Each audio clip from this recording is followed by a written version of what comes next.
Dans la description de la vidéo, tu trouveras un questionnaire pour t'entraîner à apprendre la leçon.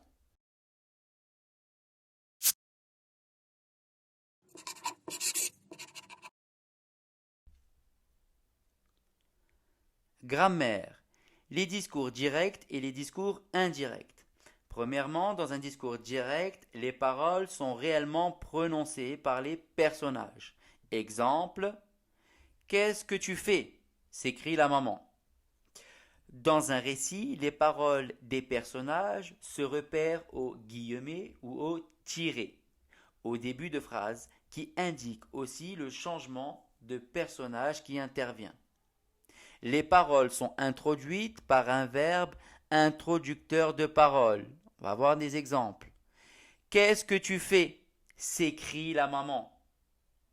Ici, qu'est-ce que tu fais? C'est la parole prononcée. Elle est entourée de guillemets. S'écrie la maman, c'est un verbe introducteur de parole. Autre exemple.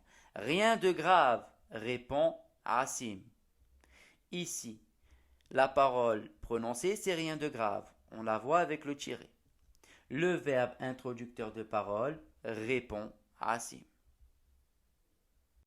Deuxièmement, le discours indirect. Il représente les paroles de quelqu'un rapportées à l'aide d'un verbe de parole suivi d'un terme de liaison, comme de, que, si, etc. Exemple, papa me dit qu'il ne viendra pas me chercher après l'école. On rapporte la parole de papa, on a le verbe de parole, dit, dire, et le terme de liaison, qu'il, q, u, apostrophe. Ici, on rapporte la parole du papa. Deuxième exemple, je lui demande si on peut sortir après avoir fait mes devoirs. Ici, on rapporte encore la parole de je, sûrement le papa.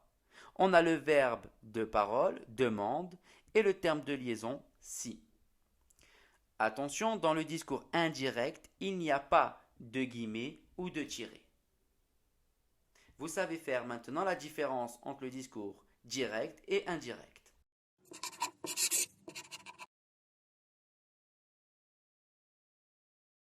Au revoir, n'oubliez pas de mettre un j'aime sous la vidéo et de vous abonner à la chaîne.